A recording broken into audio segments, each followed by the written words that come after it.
Jonas capítulo 1. Faremos a leitura do capítulo todo. Leamos a palavra do nosso Deus.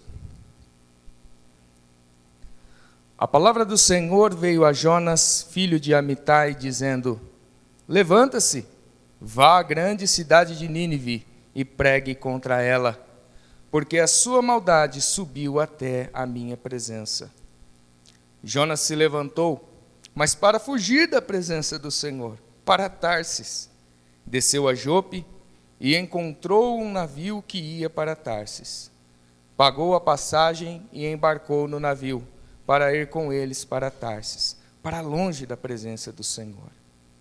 Mas o Senhor lançou sobre o mar um forte vento, e levantou-se uma tempestade tão violenta, que parecia que o navio estava a ponto de se despedaçar.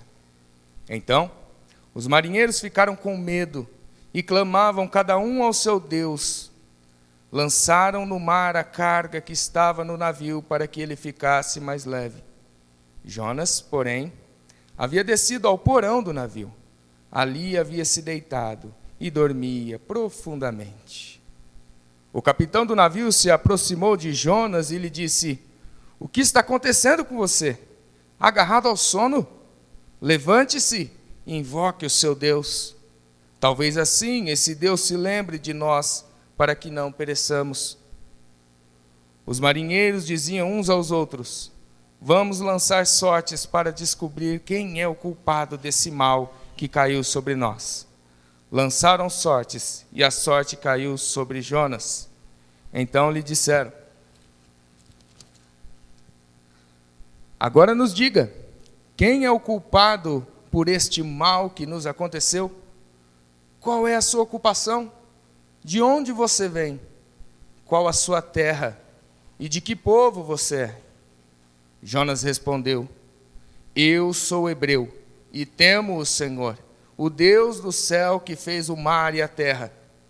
Então os homens ficaram com muito medo e lhe perguntaram: O que é isso que você fez? Pois aqueles homens sabiam que Jonas estava fugindo da presença do Senhor, porque ele lhes havia contado. Então lhe perguntaram: O que devemos fazer com você para que o mar se acalme? Disseram isso porque o mar ia se tornando cada vez mais tempestuoso. Jonas respondeu: Peguem-me e me lancem no mar, então o mar ficará calmo. Porque eu sei que por minha causa esta grande tempestade caiu sobre vocês. Em vez disso, os homens remavam, esforçando-se por alcançar a terra, mas não podiam, porque o mar ia se tornando cada vez mais tempestuoso contra eles. Então clamaram ao Senhor e disseram: Ah, Senhor, rogamos-te que não nos deixe perecer por causa da vida deste homem, e não faças cair sobre nós este sangue inocente, porque tu, Senhor, fizeste o que foi do teu agrado. Em seguida, os marinheiros pegaram Jonas e lançaram-o no mar, e a fúria do mar se acalmou. Então esses homens temeram muito o Senhor, ofereceram sacrifícios ao Senhor e fizeram votos. O Senhor ordenou que um grande peixe engolisse Jonas, e Jonas esteve 3 dias e 3 noites no ventre do peixe. Oremos ao Senhor.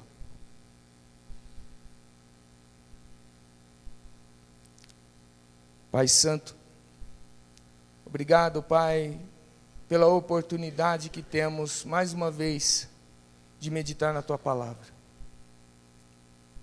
A Tua Palavra, Senhor, tem o poder de consumir os nossos corações, de uma forma que só o Senhor sabe fazer. Querido Deus, fala conosco nessa noite, apesar das minhas fraquezas, apesar das minhas debilidades, ó Deus, apesar das minhas enfermidades, ó Deus, tem misericórdia de nós. Fala conosco. Fala conosco, Senhor. Queremos também rogar-te, Pai, nesse momento, pela vida da nossa querida irmã Ivone, que infelizmente, ó Pai, tivemos a notícia que foi hospitalizada, não passa bem de saúde. Ó Senhor, Tu és o médico dos médicos. Cuide da Tua serva. Cuide da Tua serva, Senhor. Rogamos por ela, esse é o nosso desejo diante de Ti. Nós sabemos que a Tua boa mão é que sustenta, protege e acalma os Teus servos. Que assim seja conosco e com a vida da irmã Ivone. Em nome de Cristo Jesus é que oramos. Amém. Bem, queridos, como eu disse, temos diante de nós um dos livros missionários mais conhecidos do Antigo Testamento. Quando eu falei aqui que eu ia expor o capítulo 1 de Jonas, vários irmãos falam, vixe, estou careca de saber a história de Jonas. É uma história muito conhecida entre nós. Talvez conhecida pela maioria como a história do profeta que foi engolido por um grande peixe. O homem que ficou 72 horas dentro do estômago de um peixe. Talvez muitos lembram dessa história mais com esse aspecto. E realmente, foi um milagre maravilhoso. Foi um milagre estonteante. Mas esse livro tem muito mais coisas a nos ensinar, meus irmãos. E quando eu estava lendo e relendo o capítulo 1 de Jonas, o que mais me chamou a atenção, um aspecto desse capítulo que mais me chamou a atenção, foi que Deus opera aonde não se espera. Deus opera, na maioria das vezes, aonde menos esperamos. Aonde parece que ali não vai dar nada. Aonde parece que não sei como isso aconteceu, mas foi obra de Deus. Será que você tem exemplos assim na sua vida? Acho que todos nós temos momentos e maneiras que Deus age, que muitas vezes nos surpreendem. Uau! Não acredito que Deus fez isso. E muitas vezes, né, irmãos, vai cair a ficha depois somente de um tempo, como Deus fez tal coisa. Muitas vezes Deus nos surpreende com coisas que nos deixam muito felizes, mas também nos surpreendem de maneiras que às vezes também nos deixam tristes, pelo menos por um momento. E nesse texto a qual lemos, vemos dois meios em como Deus age assim com Jonas, inesperadamente em vários momentos, no seu chamado e missão, e também na desobediência e fuga de Jonas. Bem, se você acompanhar comigo, no versículo 1, a palavra de Deus diz assim: a palavra do Senhor veio a Jonas, filho de Amitai. Bem, Jonas, nós temos poucas informações sobre Jonas no Antigo Testamento. Uma informação de que ele profetizou em 2 Reis, provavelmente ali no século 8, no período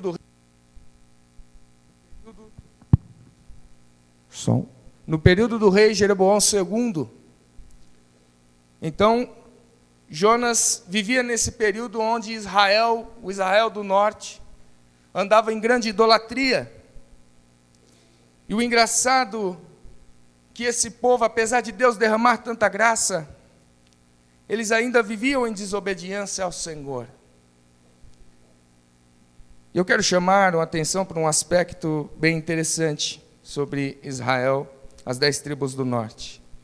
Engraçado que o reino do norte, perto dos outros grandes impérios ao redor, era tão minúsculo, tão pequeno. Quem era o Israel parte norte, perto da grande e cruel Assíria, do Império Assírio? Ou talvez do poderoso Egito? Resumindo, no palco mundial, Israel Norte estava ali na época como alguém pequeno perto dos outros, ainda mais porque eles eram conhecidos como um povo que estava desobedecendo o seu Deus.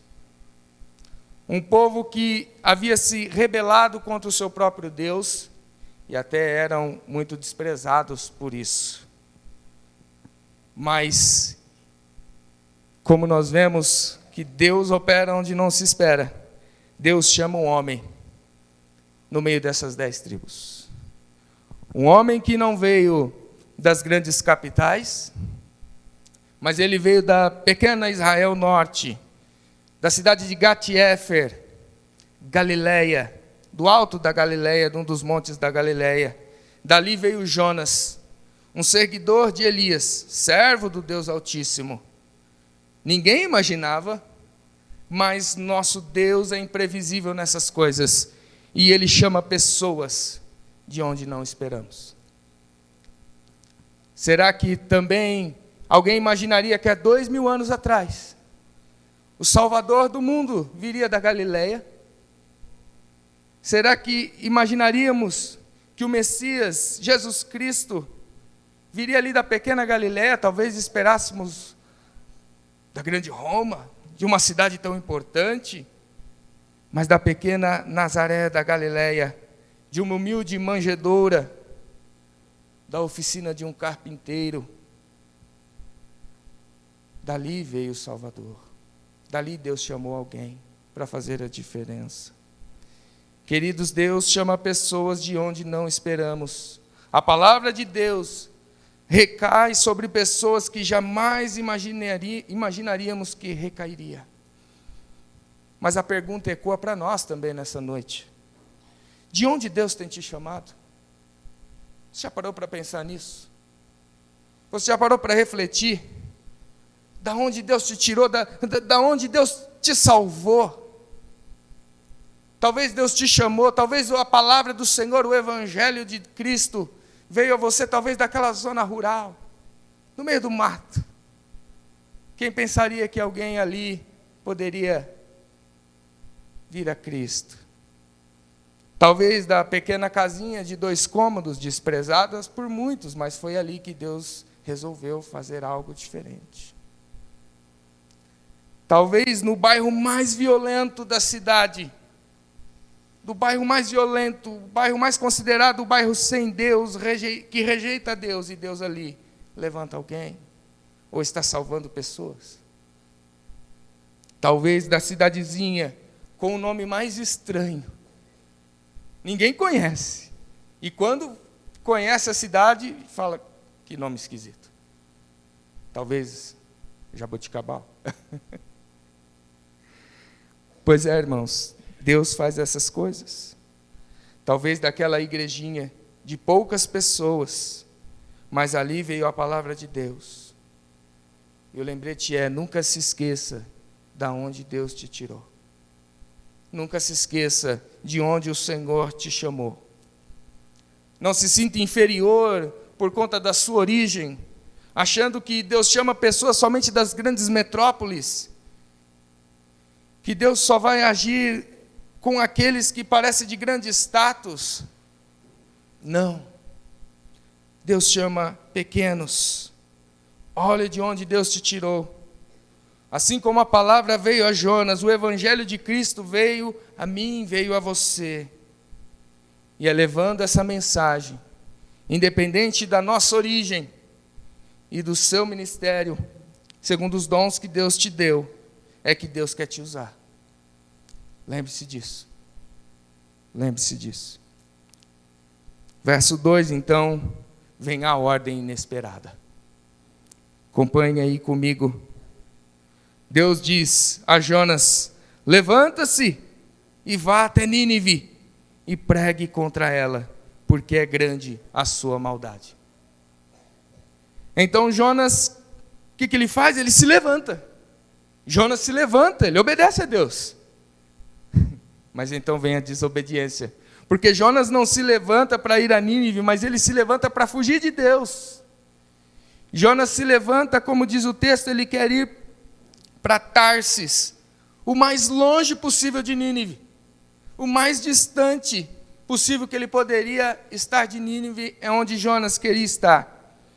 Foi para o caminho totalmente contrário. Nínive? De jeito nenhum. Não, Senhor. eu vou para Tarsis. E o questionamento, por que Jonas está desobedecendo a Deus? Por que Jonas está indo para um caminho totalmente contrário, mais distante possível das ordens do Senhor? Acontece, irmãos, que Nínive, como muitos sabem, é a capital da Síria, pelo menos era a capital da Síria na época, e a Síria era conhecida, como os irmãos sabem, como um império muito perverso, mau, destrutivo. Foram eles que em 722 antes de Cristo atacaram Israel. Eles iriam capturar a capital do Israel Norte, Samaria, e ali eles levariam cativos 27.000 habitantes para cativeiro. Os assírios eram conhecidos por sua maldade, e por fazer maldade e crueldade com seus prisioneiros.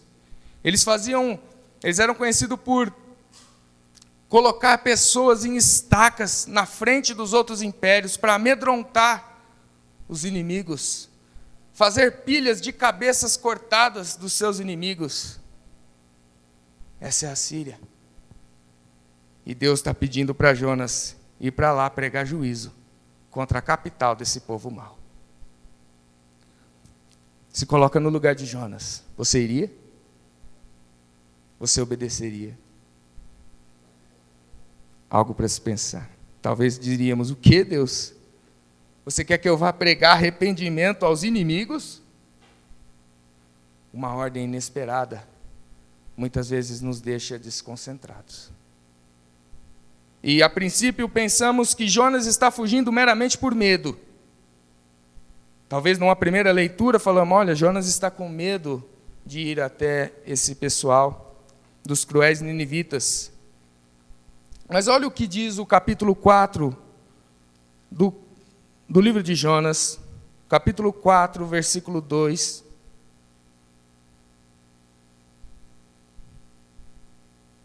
Ele diz assim,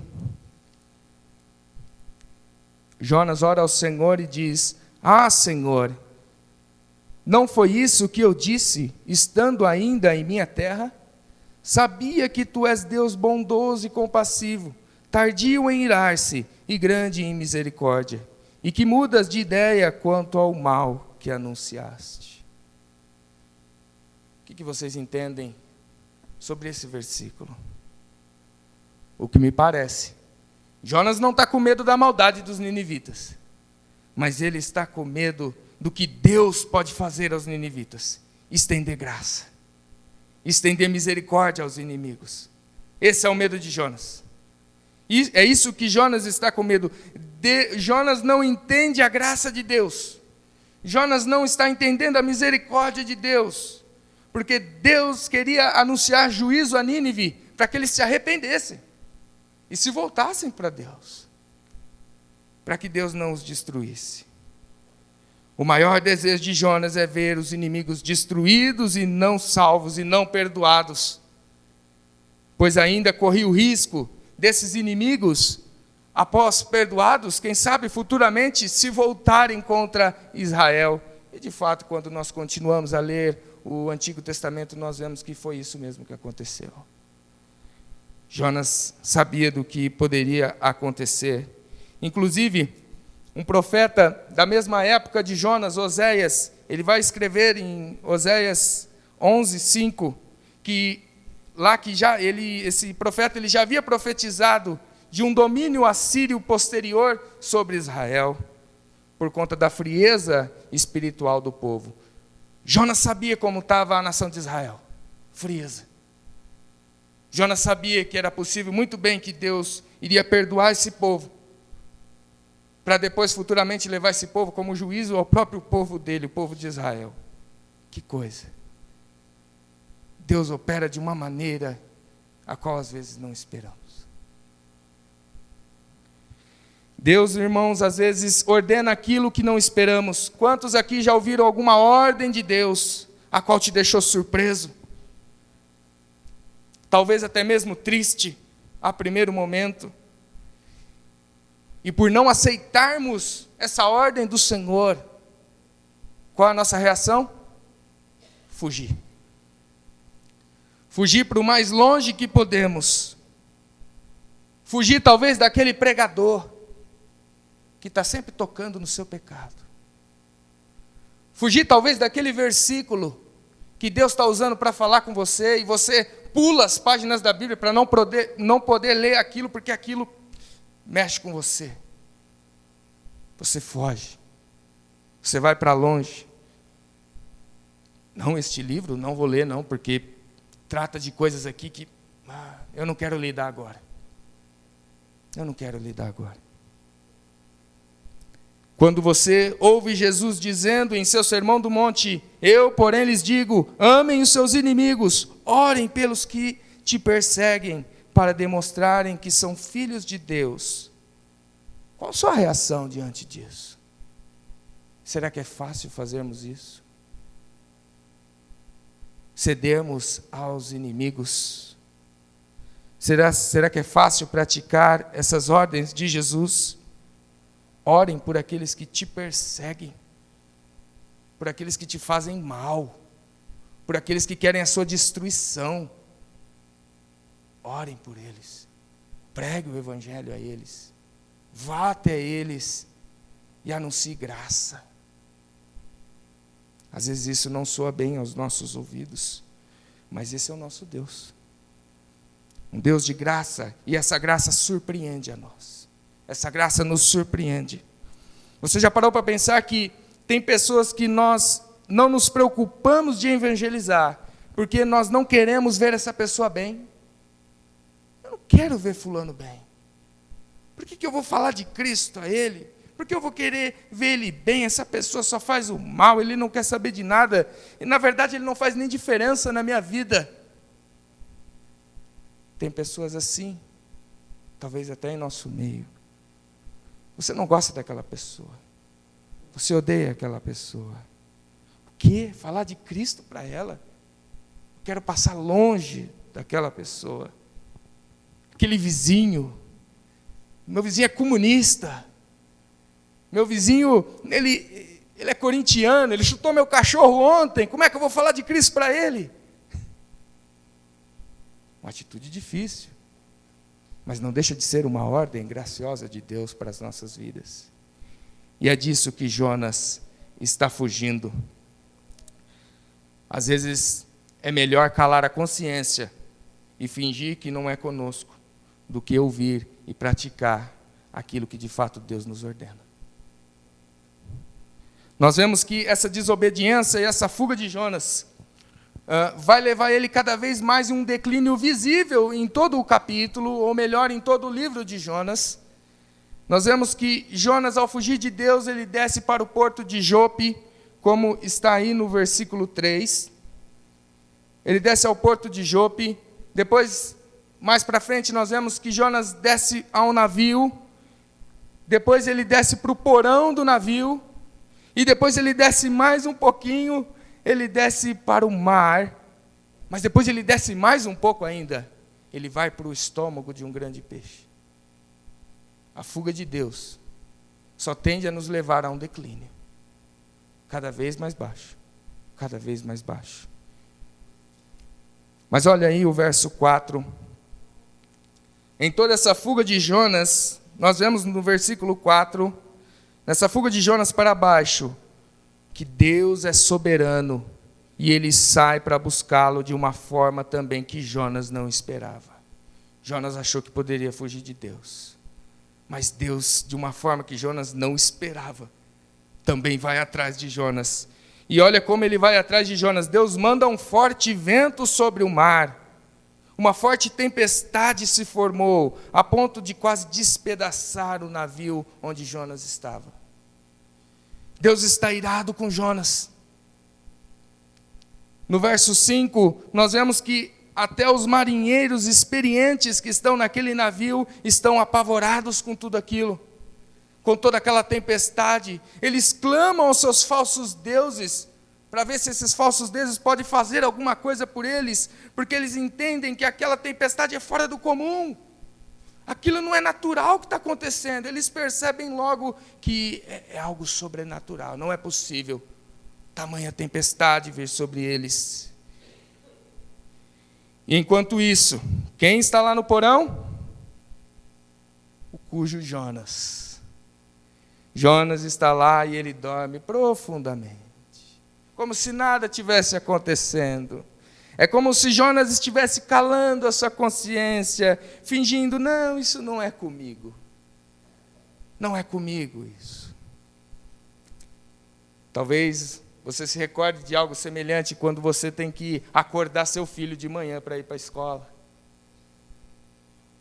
Talvez você tenha que ali chacoalhá-lo de manhã e ele não quer se levantar. E, irmãos, vamos ser sinceros, quantos de nós, quando nossos pais nos chamavam de manhã, fingimos que aquela voz nos chamando para ir para a escola, não é comigo, eu vou continuar dormindo. Eu vou fingir que não é comigo. Vou aproveitar que meu pai está aqui, e ele vai lembrar muito bem dessa história, né, pai? Meu pai não mandou uma tempestade para mim não ir na escola, mas a caneca d'água vinha. Gelada ainda. Pois é, meus queridos, é isso que Deus está fazendo com Jonas. Meu irmão, você já parou para pensar que muitas tempestades na sua vida estão acontecendo porque Deus está irado com você? Ele está à sua busca, Ele está na sua captura, porque você está fugindo dEle. Por sua insistência na desobediência, por você ignorar a voz de Deus, em muitas coisas que Deus quer tratar com você, em muitas coisas que Deus está ordenando a você, a cada culto, a cada palavra, a cada leitura. Talvez as coisas estão dando tudo errado, e até quem está do lado, quem está alheio, está sofrendo com isso, como os marinheiros nós vemos aqui. Porque você não tem ouvido a Deus, porque você está fugindo do Senhor. As pessoas do seu lado estão sendo afetadas dessa busca implacável de Deus atrás de você. E ao invés de você correr em arrependimento e obediência ao Senhor, você continua dormindo. Você continua insensível à voz de Deus. Você continua insensível aos acontecimentos à sua volta. Pessoas ao seu lado talvez estão sofrendo por isso. Ventos furiosos estão vindo. Família está sendo destruída. Família está sendo arruinada. Está uma bagunça. Filhos na bebida, nas drogas.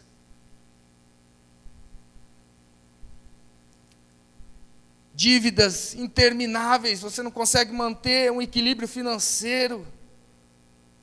Tempestades. Tempestades. E Deus está soprando hoje, mais uma vez, e dizendo, acorda. Acorda para o que eu estou te chamando. Me ouve. Pare de dormir. E talvez muitos ainda estão nem aí para o que Deus está falando. É uma triste realidade, mas que nós vemos acontecer. E aqui eu não posso também deixar de chamar a atenção que tempestades nas nossas vidas, meu irmão, não vem só porque Deus está numa perseguição acirrada atrás de nós, mas nós podemos olhar para o exemplo de Jó, o homem mais justo daquela época, em sua época, e tempestades vieram também para a vida de Jó, mas para o provar. Então, eu não estou dizendo aqui que todo o mal que acontece ao nosso redor, essas coisas difíceis na nossa vida, são simplesmente porque Deus está nessa busca acirrada, querendo nos buscar de volta, nos repreendendo, mas às vezes são coisas que vêm também para nos provar. Deus também nos prova, às vezes de forma extrema, mesmo nós não estando em desobediência. Mas é caso para você avaliar a sua vida. Essas tempestades são de provação ou de busca implacável de Deus? Por conta da sua sonolência, por conta da sua desobediência ou da sua fuga da vontade de Deus. Verso 6. Vemos que o capitão do navio se aproxima de Jonas e então diz, o que está acontecendo com você? Agarrado ao sono, levante-se e invoque o seu Deus. Talvez assim esse Deus se lembre de nós, para que não pereçamos. Jonas estava nesse sono profundo, e Deus, preste atenção, irmãos, Deus é tão misericordioso ao ponto de enviar pessoas específicas para tentar nos acordar. Pessoas também que talvez nós não esperamos. Pessoas inesperadas aparecem para nos alertar. Deus envia para Jonas, o capitão do navio, que diz: o que está acontecendo com você? Acorda e invoque o seu Deus. Queridos, às vezes só as tempestades não são o bastante para nos acordar. É necessário Deus enviar pessoas. Você está, às vezes, tão sonolento para o agir de Deus, para a vontade de Deus, que às vezes tem que chegar um pregador na sua orelha e dizer: acorda. Talvez hoje esteja acontecendo isso com você. Talvez Deus envie pessoas na sua porta, dizendo: meu irmão, acorda. Acorda para a vida. Olha as coisas que estão lhe acontecendo. Acorda e invoque o Senhor Jesus. Invoque o seu Deus. Será que só você não está vendo Deus te chamar? Como Deus quer trabalhar em você nessa área? Querido, se você ouvir, não somente você será abençoado, mas aqueles que estão ao seu redor podem ser resgatados através dessa bênção. Como os marinheiros do navio. Talvez sejam os seus familiares. Deus está querendo agir na sua vida, e através de você, também seus familiares, receberem essa bênção através de Deus agir em você. Mas para isso é necessário despertar, acordar para aquilo que Deus tem para você, para aquilo que o Senhor tem te chamado. Verso 7, nós vemos algo muito engraçado. Os marinheiros diziam uns aos outros: vamos lançar sortes para descobrir quem é o culpado desse mal que caiu sobre nós. Lançaram sortes e a sorte caiu sobre quem? Olha o Jonas aí de novo. Jonas. Nós vemos que Deus age de formas tão inesperadas, irmãos, que até sortes Deus usa em providência, em propósito, à sua vontade. Talvez se eu jogasse uma moeda aqui agora, batesse e dissesse para você: cara ou coroa, você não saberia me responder. Mas Deus sabe, e Ele pode usar isso para os seus propósitos. E é isso que está acontecendo aqui. Deus é soberano, e Ele está agindo até nas sortes que os marinheiros estão lançando, para mostrar como Jonas deveria ser buscado, como a causa de tudo aquilo que estava acontecendo era Jonas. Deus governa até as sortes para poder buscar. Quem é o culpado desse mal que caiu sobre nós? E as sortes caíram sobre esse profeta fujão e desobediente. Provavelmente Jonas não estava também esperando por isso. Deus opera de maneiras que nós não esperamos. Versículo 8, então. Nós temos uma entrevista que é feita ao profeta.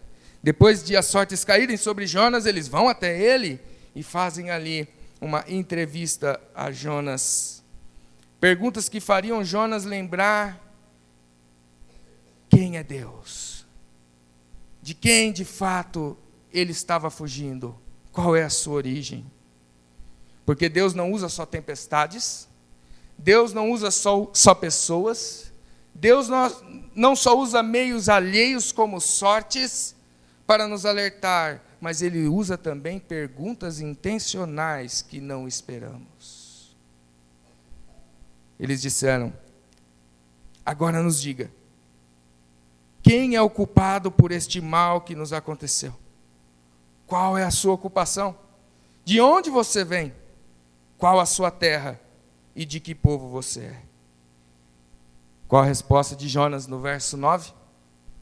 Perceba que Jonas responde somente a última pergunta. A última pergunta era: de que povo você é? E ele diz: sou hebreu. Certamente aqui nós temos um senso de privilégio de Jonas. Já vimos que esses marinheiros provavelmente não são israelitas. Nós vemos eles buscando a outros deuses aqui, no começo do versículo, do texto. E o que Jonas está querendo dizer, olha, eu sou hebreu. Sou do povo da aliança, ele está dizendo. Ele ainda diz, temo o Senhor do céu, que fez o mar e a terra. Que audácia de Jonas. Uma linda declaração. Não tenho dúvida disso. Acho que ninguém tem dúvida que é uma linda declaração de um verdadeiro israelita do Senhor, mas que não condizia com a vida do profeta. Jonas diz, temer o Deus do céu, que criou a terra e o mar. E Jonas está fugindo desse Deus que criou a terra e o mar pelo mar. Ele se diz hebreu, povo da nação eleita, e agora ele está fugindo desse Deus. Que incoerência na vida de Jonas. Que incoerência nas palavras e nas atitudes de Jonas. Perceba que Jonas tem uma boa declaração, mas ele não vive o que fala.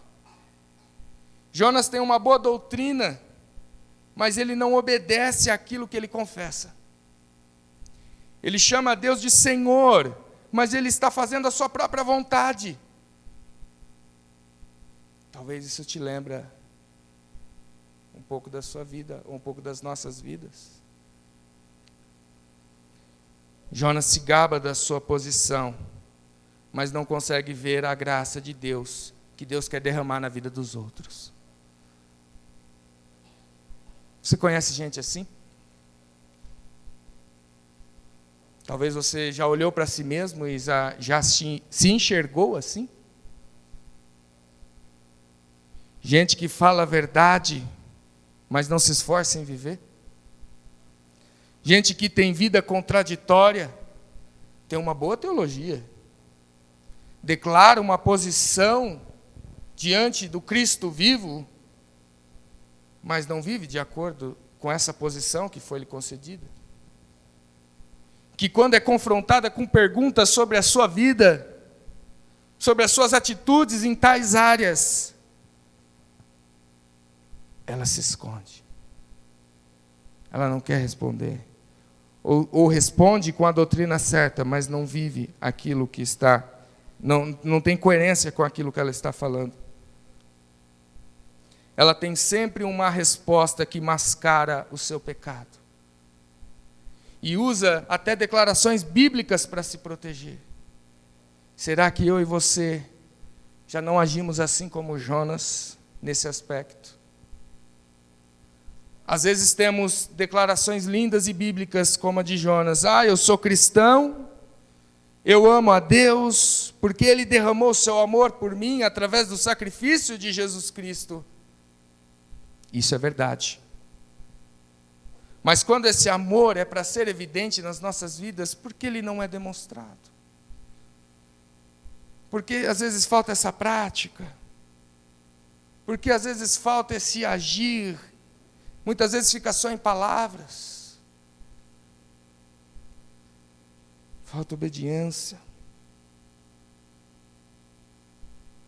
Queridos, que não venhamos ser hipócritas como Jonas, mas que venhamos confessar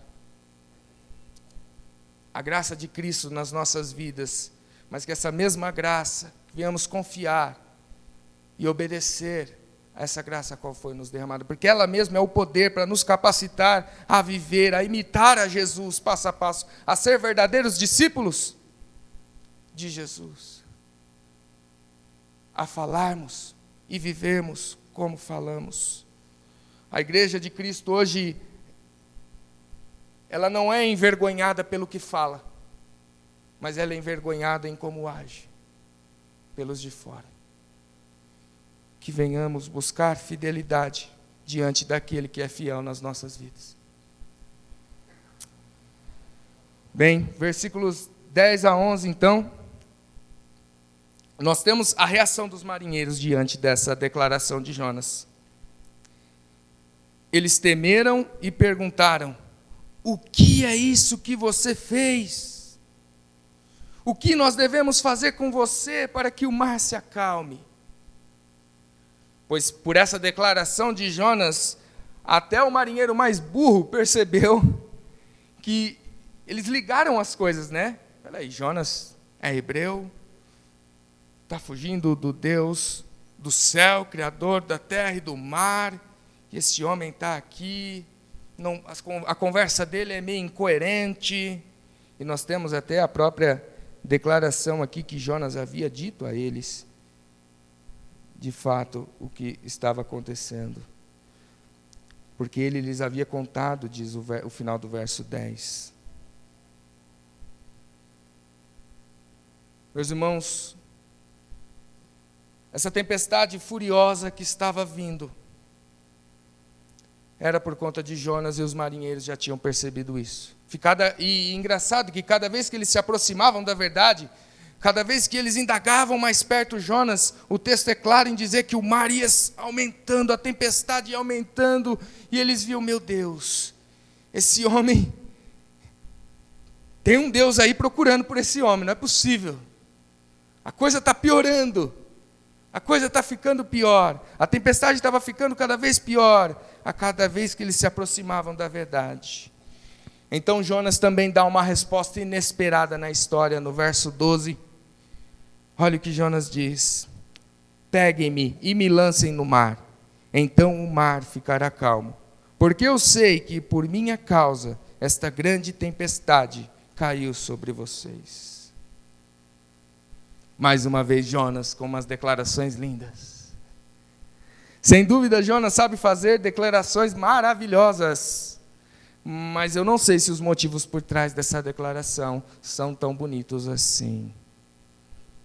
Jonas não estava preocupado realmente com os marinheiros descrentes, como aparenta no texto. A verdade é que quando lemos o livro todo de Jonas, isso fica mais claro. Nós vemos que Jonas é um nacionalista israelita, a qual ele está preocupado apenas consigo mesmo e com sua nação. Ele não está preocupado com outros povos. Ele não tem essa preocupação missionária a qual Deus deu para Israel. Jonas não entende essa parte da graça de Deus. Jonas não está preocupado com essas coisas. Jonas, a gente vê que Jonas prefere morrer a obedecer a Deus em algo que ele não concorda. Se você olhar no capítulo 4, versículo 8, nós vemos de novo Jonas. Jonas é um profeta que gosta de morrer, viu? É um homem que gosta de morrer. Olha só o que ele fala no capítulo 4, versículo 8. Contextualizando aqui, Deus tinha mandado uma planta sobre Jonas para fazer sombra sobre Jonas, e então Deus manda um verme no outro dia que come essa planta, então vem um sol quente aí sobre Jonas. Olha só, quando o sol nasceu, Deus fez soprar um vento leste muito quente. O sol bateu na cabeça de Jonas, de maneira que ele quase desmaiou. Então pediu para morrer, dizendo: para mim é melhor morrer do que viver. Jonas não gosta de ser contrariado. Jonas é um profeta bebê. Deus fala as coisas para ele e se ele não concorda, ele bate o pé e fala: eu morro, mas não vou fazer o que o Senhor está falando. Eu prefiro morrer ao fazer o que o Senhor está falando. Jonas pede então para ser jogado no mar para morrer, porque não concorda com o que Deus está fazendo. Ele prefere morrer a ir aos ninivitas, pregar juízo e ter ali a condição, talvez, desses ninivitas se arrependerem e se voltarem para Deus. Ele não quer ver os inimigos bem. Verso 13. Então vemos que os marinheiros não jogaram de cara Jonas no mar. Para você ver, parece que os marinheiros são mais misericordiosos que o próprio Jonas. Os ímpios aqui, que não faziam parte do povo eleito de Deus, estavam mais preocupados de fato com Jonas do que Jonas com eles. Jonas era individualista. Eles não queriam que Jonas morresse, provavelmente, talvez eles também não sabiam se aquela declaração de Jonas era verdadeira. Jonas estava sendo muito incoerente, muito na defensiva nos seus argumentos, e talvez eles pensavam, poxa, se a gente jogar Jonas na água de fato, talvez essa tempestade piore e não melhore. Talvez essa tempestade não pararia, e Deus ficaria mais furioso ainda. Como é que eu vou confiar nesse cara aí? Eles então tentaram remar, diz o texto que eles tentaram remar meio à tempestade para a costa, para a terra. Só que os marinheiros não entenderam que a ira de Deus não pode ser aplacada pelos esforços humanos. Não há nada que eu ou você possamos fazer, queridos, para obter salvação. Você pode remar a sua vida toda com suas boas obras, com o bem que você faz às pessoas, e isso ainda não vai te trazer salvação. Porque salvação são pelos meios de Deus, e não pelos nossos meios, não pelos nossos esforços. Salvação vem de Deus e não vem de nós mesmos. Esse é o princípio básico do Evangelho. Porque salvação vem de Deus, pelos meios de Deus e não pelos nossos esforços. Esses marinheiros logo perceberam isso. E olha o que acontece no versículo 14. Eles clamam ao Senhor e dizem: Ah, Senhor, rogamos-te que não nos deixes perecer por causa da vida deste homem, e não faças cair sobre nós este sangue inocente, porque tu, Senhor, fizeste o que foi do teu agrado. Meus irmãos, olha a oração desses marinheiros. Se nós formos atentos, eles começaram no começo do capítulo orando aos seus deuses, e agora eles estão rogando ao Deus de Jonas, ao Senhor. Eles estão rogando agora a Deus. Então eles entendem que essa é a vontade de Deus, eles estão temerosos pelo tudo que está acontecendo. E eles percebem que o único meio deles de fato se salvarem é jogando Jonas no mar. Esse era o agrado de Deus, eles percebem isso. No versículo 15, então, os marinheiros, sem hesitar, então, jogam Jonas para fora do barco. Jogam Jonas na tempestade. E o resultado foi que, o que aconteceu? O mar se acalmou. O mar se acalmou. Os marinheiros aprendem a temer a Deus, e também o texto diz que eles começam a prestar culto, sacrifício, fazer votos ao Deus verdadeiro. Esses homens reconheceram a Deus. O Deus de Jonas, também o nosso único e verdadeiro Deus, porque o mesmo Deus que estava lá é o Deus que está aqui hoje. E eles então, pelo que o texto indica, eles se arrependem e largam os seus deuses para lá e prestam culto ao único e verdadeiro Deus. O que ocorre com Jonas? Verso 17. Ele é engolido por um grande peixe. Deus envia esse grande peixe e ele fica 3 dias e 3 noites na barriga desse peixe. Mais uma vez, meus irmãos, fica claro para nós que Deus opera de forma e de maneiras que não esperamos. Quem diria que no final esses marinheiros seriam salvos? Quem diria que os meios de Deus seriam lançar Jonas no mar? Quem diria? Quem diria? Apesar da desobediência, da dureza de Jonas, do profeta, os marinheiros são salvos, e nós vemos no restante do livro que o peixe vomita Jonas na praia, depois de Jonas praticamente estar morto. Depois desses 3 dias, milagrosamente, Jonas é vomitado na beira da praia. Jonas obedece a Deus, vai até Nínive e prega juízo aos ninivitas. E eles creem, se arrependendo de todo o mal que fizeram. Até os animais daquele povo se arrependem, misericórdia. Até as vacas do povo. Queridos, Jonas não entendia os planos de Deus. Jonas não entende a graça de Deus. E o que nós vemos aqui é que apesar, às vezes, da nossa dureza, é que apesar, às vezes, das nossas desobediências, os planos de Deus não são frustrados, os propósitos de Deus de salvar pessoas não são frustrados, apesar de nós, apesar das nossas falhas. A dureza de Jonas aqui representa a própria falha de Israel. Jonas é um representante vívido do nacionalismo de Israel.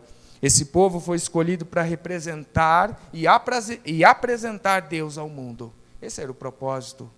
Deus queria que eles espalhassem esse Deus para o mundo, para toda a terra, para todos os povos. Mas, infelizmente, esse povo se tornou exclusivista e falharam em obedecer a missão de levar Deus a todos os povos. Falharam na missão de Deus, do Deus missionário, que encarregou um povo de levar a sua mensagem, o seu caráter, a sua salvação. Mas toda essa falha aponta para uma realidade muito maior. Aponta para uma realidade muito mais excelente. Porque viria aquele que é o verdadeiro representante fiel de Israel. Viria aquele a qual Deus escolheu para contrastar totalmente com a dureza de desobediência de Jonas. Aquele que se autodenominou maior do que Jonas. Por favor, abra comigo em Mateus capítulo 12. Mateus capítulo 12, verso 38 a 41.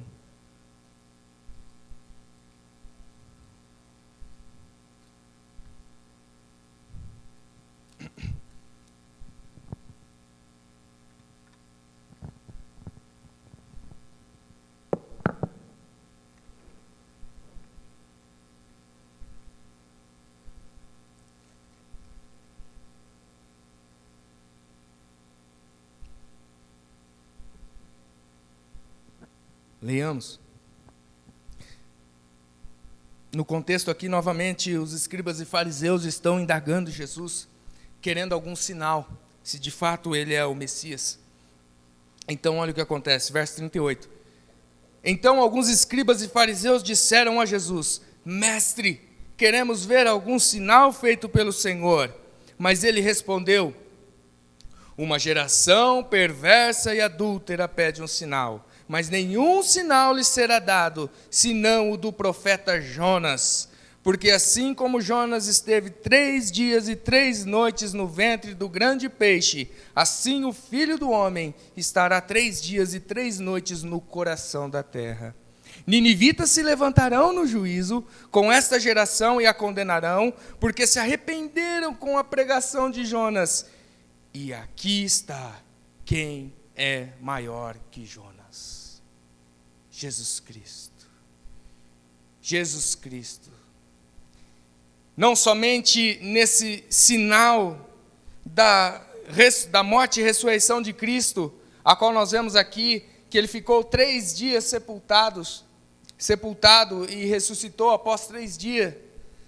Não só esse sinal, mas Jesus Cristo e toda a sua obra, em toda a sua vida, foi maior que Jonas, contrastando com o profeta infiel, com o profeta desobediente.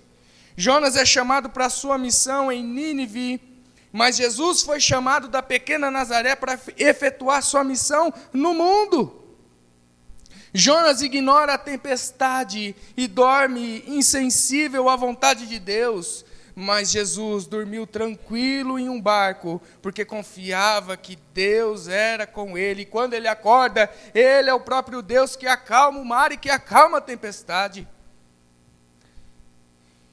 Jonas foi jogado ao mar como sacrifício para salvar marinheiros, mas Jesus é o cordeiro sacrificado que não foi lançado ao mar, mas foi lançado numa cruz para poder nos salvar. Jonas é engolido por um grande peixe e fica 3 dias e 3 noites em um estômago e milagrosamente ressurge das profundezas do mar.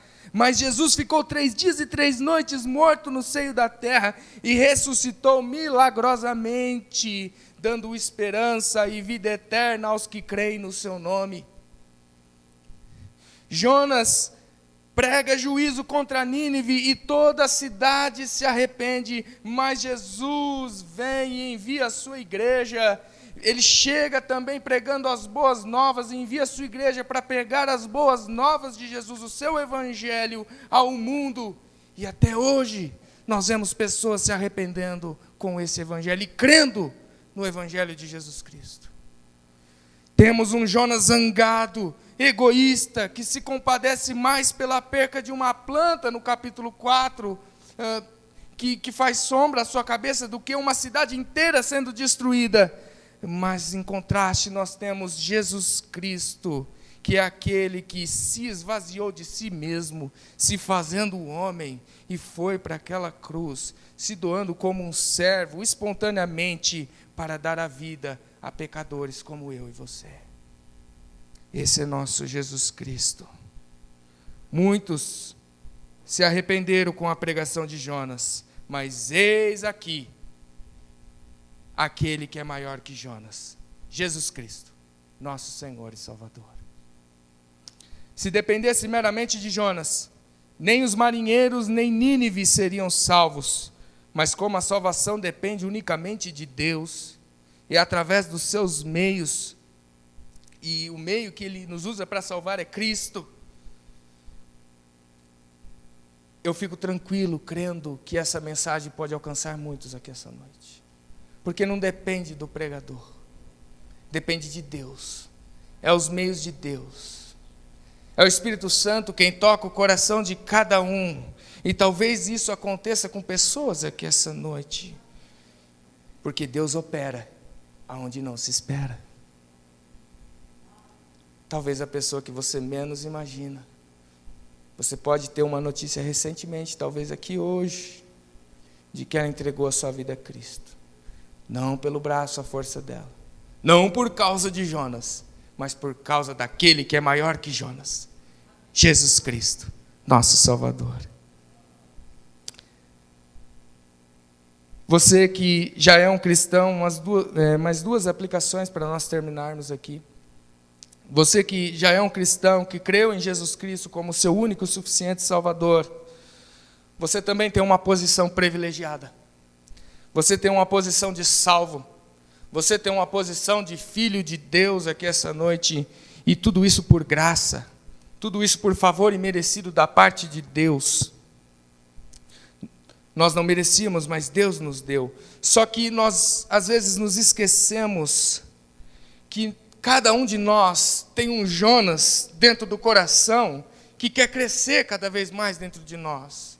Um Jonas egoísta, um Jonas que às vezes pensa mais somente em si mesmo do que nos outros. Um Jonas que está feliz com a graça derramada somente sobre ele e não se preocupa na evangelização de outros. Um Jonas que é incoerente nas suas palavras e atos. Um Jonas que talvez se gaba da sua posição, mas por não entender os limites da graça de Cristo, se acomoda e dorme.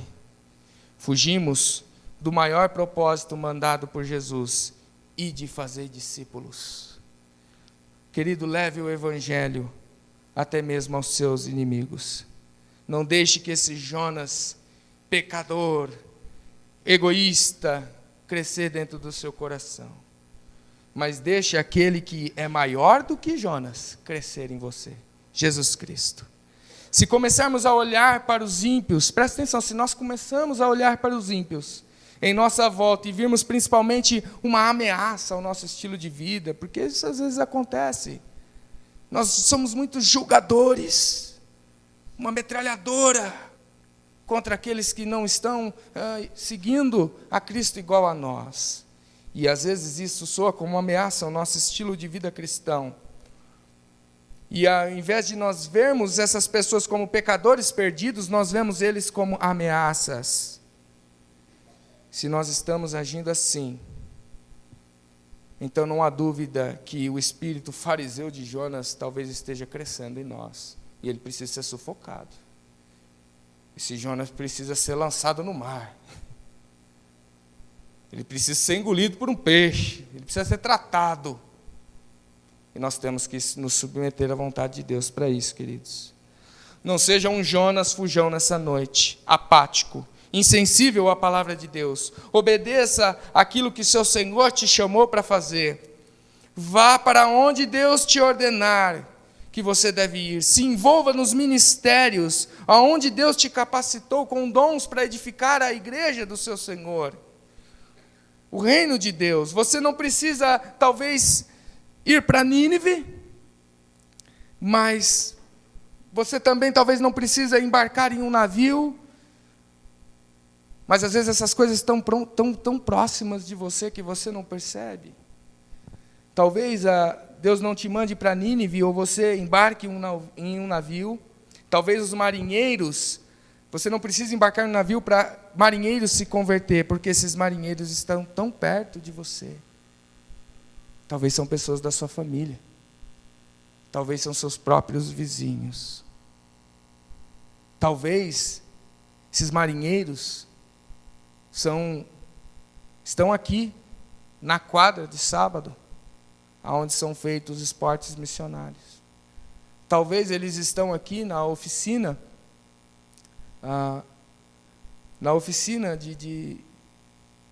agora esqueci o nome, artesanato, que nós temos aqui, eu ia falar tricô. Parecido, né? Queridos, basta nós nos dispormos. Basta nós nos dispormos. Não fique com raiva dos ninivitas também que estão na sua vida. Talvez pessoas que você não goste, parentes, vizinhos, patrão. Nossa, é difícil suportar patrão, né? Mas eles também precisam ser alcançados pela mesma graça que te alcançou. E Deus talvez está te chamando, assim como chamou Jonas e ordenou a Jonas, para que ele fosse instrumento para alcançar essas pessoas. Se coloque na posição. Obedeça o Senhor. Receba essa dádiva que Deus te dá. Mas essa mensagem também é verdade para aqueles que não conhecem a Jesus. Essa palavra também é para aqueles que não tomaram uma decisão por Jesus ainda. Se você está indeciso, talvez você também é uma espécie de Jonas que fica fugindo e resistindo toda vez que Deus te prega o Evangelho, usa pessoas para te falar de Jesus e você fica meio balançado, você não sabe se você toma uma decisão ou não. Saiba que Deus está te chamando também. Não seja um Jonas fujão. Talvez você está como os marinheiros, perdidos, orando a outros deuses. Você parece que você está atirando para todo lado. Você acha que aquilo vai dar certo. Você acha que se você seguir aquele tipo de religião vai dar certo. Se você orar aquele santo vai dar certo. Mas nós vemos no texto que é somente quando eles reconhecem o Deus verdadeiro, o Deus de Jonas, é que o mar se acalma. Deus quer trazer essa paz no seu coração também. Deus quer trazer Jesus Cristo no seu coração também. Que não o sacrifício de Jonas, mas o sacrifício de Cristo possa te salvar essa noite. Que você seja como esses marinheiros que oraram para não caírem em naufrágio, para que não fossem destruídos. Saiba que Deus deu seu Filho unigênito, Jesus Cristo, não lançando no mar, mas como eu disse, lançando numa cruz, para que você pudesse ter essa oportunidade de ser um salvo em Jesus Cristo, para você obter vida eterna. As coisas aqui são muito passageiras, meus queridos. Tudo passa. A vida é como uma viagem de navio. E no final ela pode acabar em naufrágio. Ou de fato Deus pode te salvar e te levar para a costa, te levar para a terra prometida. Te dar salvação, te dar vida eterna. Você crê em Jesus Cristo? Então isso é para você. Então isso é para você. Tudo que você precisa fazer é como os marinheiros, clamar e crer. Confiar nesse Jesus para que você seja salvo. E assim passe a adorar o único Deus verdadeiro. Bem, eu não poderia terminar de outra maneira. Eu só posso crer nisso, por meio de Cristo e por meio da ação de um Deus que opera de forma que a gente não espera.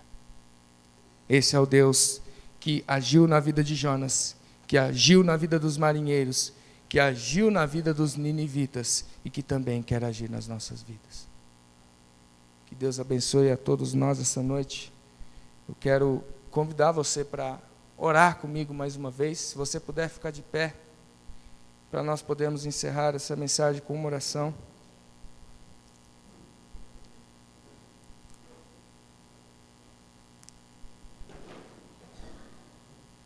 Querido Deus, Deus de paz, Deus de graça, graça infinita que alcança os piores dos piores, como também me alcançou, e como alcançou a muitos aqui.